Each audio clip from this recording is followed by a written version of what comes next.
Olá, vamos a mais uma videoaula. Eu sou o professor Fábio Bellinelli, da disciplina de Química 2, do curso de Química e Licenciatura à Distância da Unifam-G. Esta é uma aula continuando a última parte, a terceira parte, sobre estequiometria. Veremos relações estequiométricas, reagentes limitantes e rendimentos. Relações estequiométricas. Por exemplo, sempre muito importante partindo de uma equação balanceada. Neste exemplo, nós temos, já balanceado, duas moléculas de H2 reagindo com uma molécula de O2, produzindo duas moléculas de água. Como eu já disse, nós temos duas moléculas de H2. O que isso quer dizer?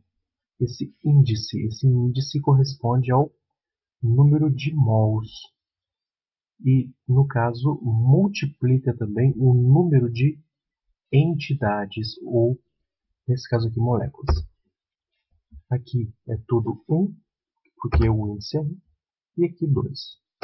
Portanto, os coeficientes são esses números utilizados no balanceamento de uma equação. Elas, no caso, eles podem ser interpretados tanto como números relativos de moléculas, nesse caso, moléculas poderiam ser íons, átomos, ou seja, qualquer fórmula unitária envolvida em uma reação química, quanto também como a quantidade relativa de matéria, ou seja, o número de mols. Então, número de mols e número de fórmula unitária. Além do número, né? Beleza.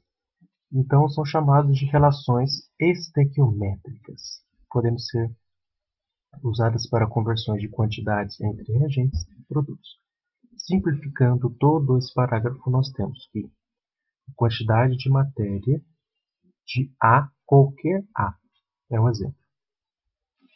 Usando os coeficientes da equação balanceada de A e B, a partir da equação balanceada, nós teremos a quantidade de matéria de B. Vamos a um exemplo, nada melhor do que um exemplo. Exemplo 1. Vamos calcular a quantidade de matéria, ou seja, o número de mols de H2O produzida a partir de 1,57 mol de O2, considerando a reação balanceada a seguir. Nós temos aqui o mesmo exemplo anterior. Lembrando que a quantidade de matéria de A, para chegar na quantidade de matéria de B, nós utilizamos os coeficientes da equação balanceada.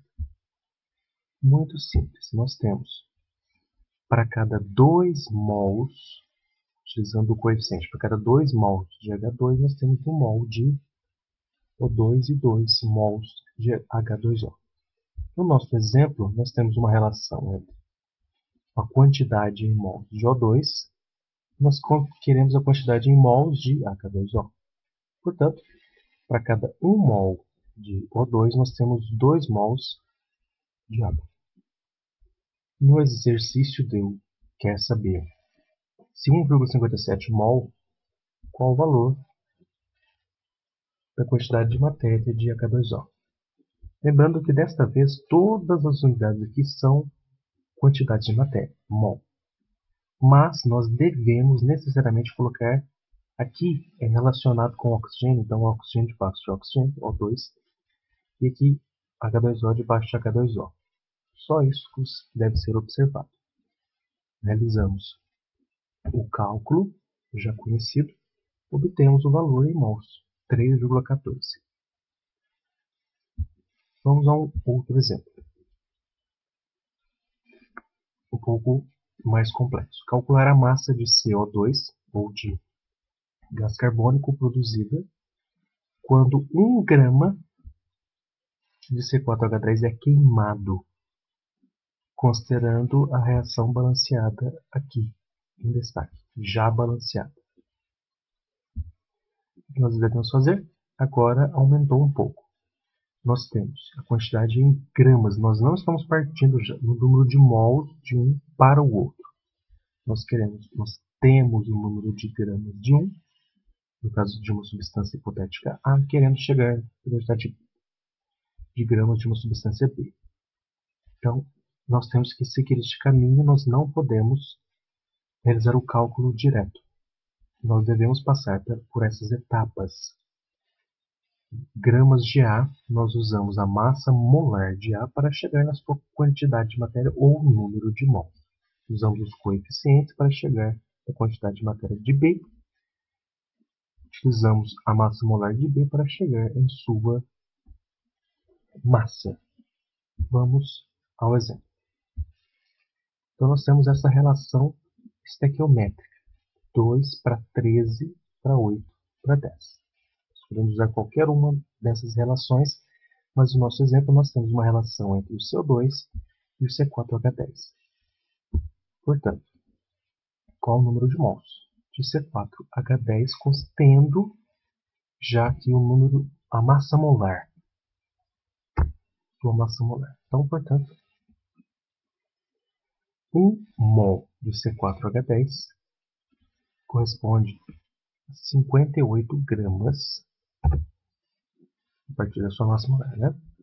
Então, qual o número de mols para 1 grama, que é o valor fornecido no exercício. Realizando o cálculo, nós obtemos o valor em mols. O primeiro passo. O primeiro passo é a conversão de gramas para mol da mesma substância ou molécula, entidade. Portanto, nós já fizemos essa primeira parte. Agora nós estamos aqui e nós queremos a quantidade de matéria de B. Portanto, nós utilizaremos os coeficientes, digamos. No caso, o nosso B hipotético seria o CO2. Então, para cada 2 deste, 8 deste.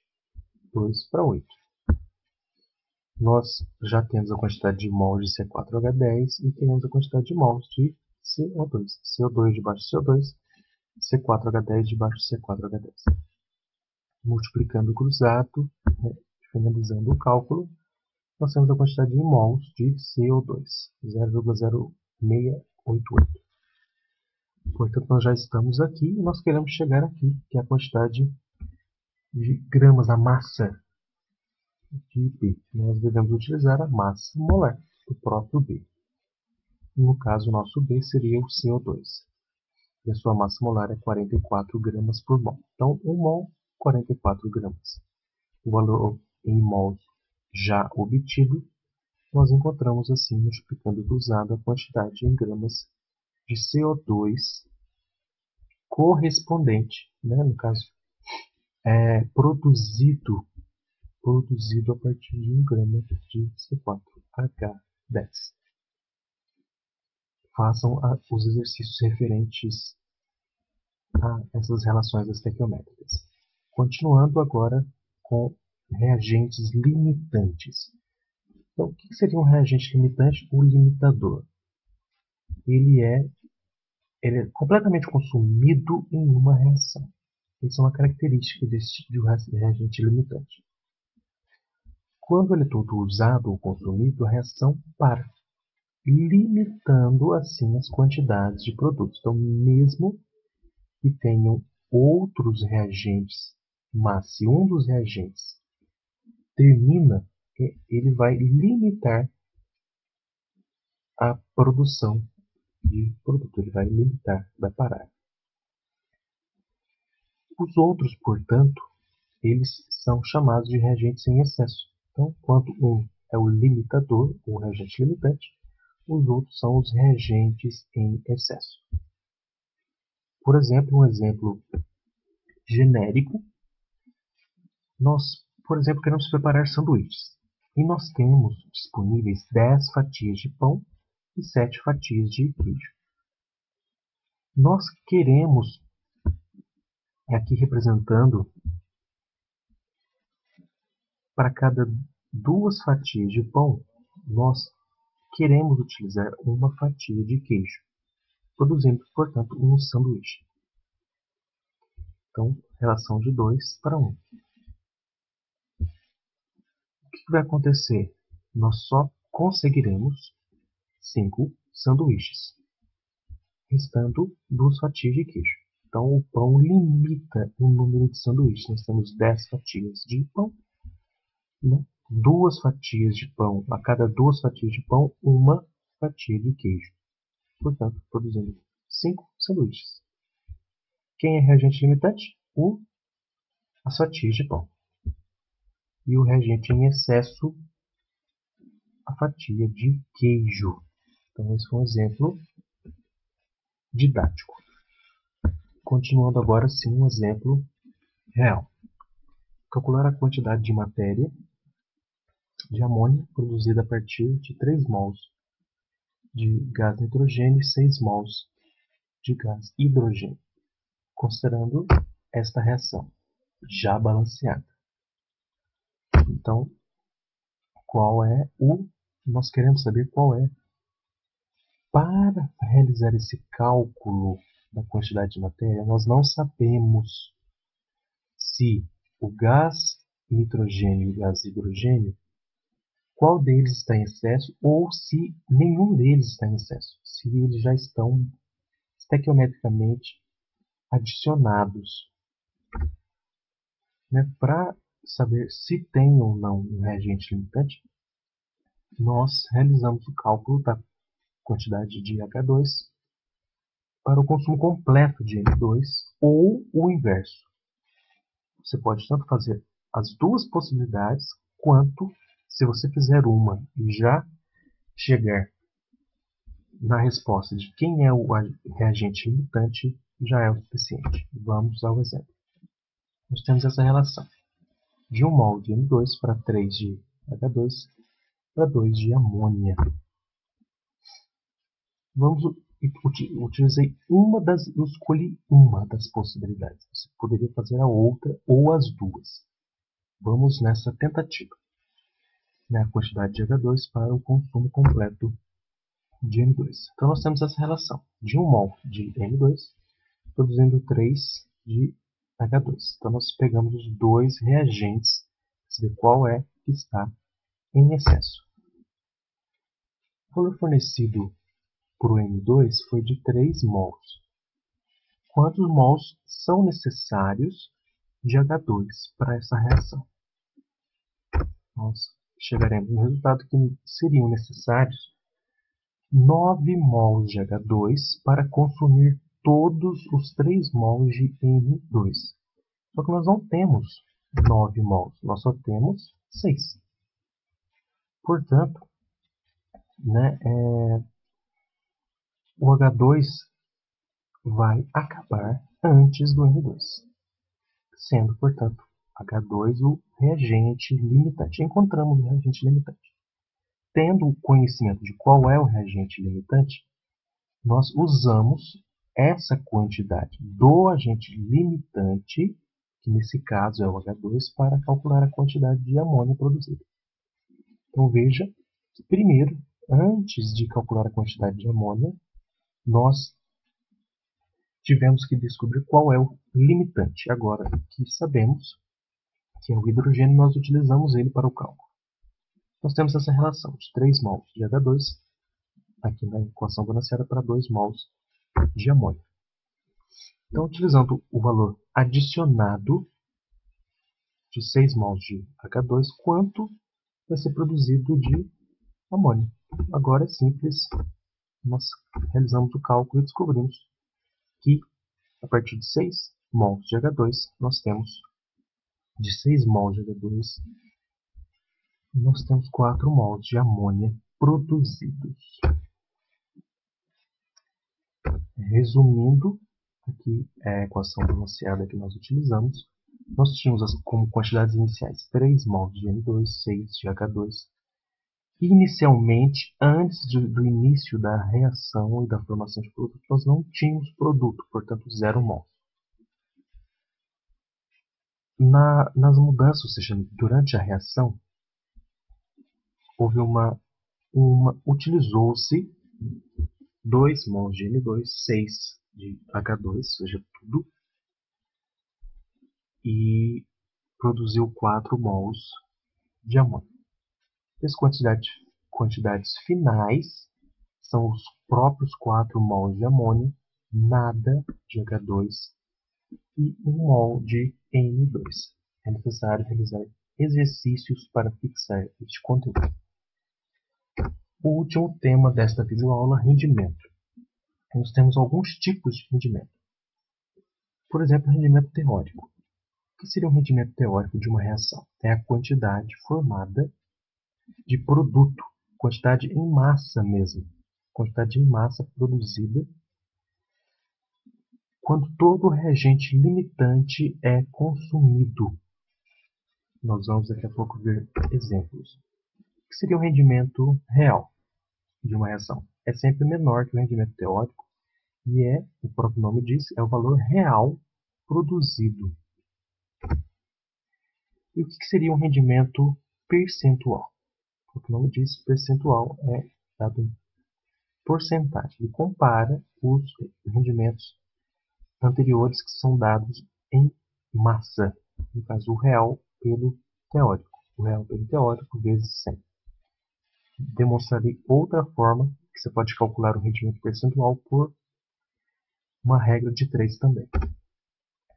Vamos a um exemplo. Aqui temos uma reação do ciclohexano com gás oxigênio produzindo ácido adípico e água. Já balanceada essa equação. E nós queremos saber duas coisas. Considerando o ciclohexano como reagente limitante, aqui já informou quem é o reagente limitante. E utilizando uma quantidade de 25 gramas de ciclohexano, qual é o rendimento teórico de ácido adípico? Então, o rendimento teórico seria a quantidade formada. E B, nós queremos, se você obtém 33,5 gramas de ácido adípico a partir dessa reação, qual é o rendimento percentual? Ou seja, o percentual seria a divisão, a relação entre o rendimento real pelo teórico. Vamos à letra A. Então, letra A, nós temos 25 gramas de ciclohexano e é o limitante. Então, aí nós utilizaremos ele para calcular o rendimento teórico. Portanto, o rendimento teórico, como a definição vista anteriormente, seria a quantidade em massa, ou seja, nesse caso em gramas, formada. Como visto anteriormente também, nós temos essa relação que, partindo da quantidade em gramas de um reagente para chegar na quantidade em gramas de um produto, ou seja, partindo de A para B, nós precisamos passar pela quantidade em mols. Eu só citarei este cálculo aqui rapidamente porque ele já foi visto anteriormente. Realizando este cálculo, nós vamos obter uma quantidade de 43,5 gramas de ácido adípico. E lembrando que essa conversão de gramas para mol nós utilizamos a massa molar, obtendo a quantidade em mols. Obtendo a quantidade em mols de um, nós vamos para a quantidade em mols do outro. Então, nós fazemos essa relação a partir do balanceamento e da quantidade em mols aqui, obtida. Da quantidade em mols do ácido adípico, nós vamos para a quantidade em gramas do ácido adípico. Utilizamos também a massa molar dele, obtendo a quantidade em gramas. Ok? Qualquer coisa, volte, assista a videoaula novamente referente a esses cálculos. Mas o importante é que nós obtivemos o valor de 43,5 gramas, portanto, esse é o rendimento teórico. Isso se nós obtivéssemos 100% de rendimento.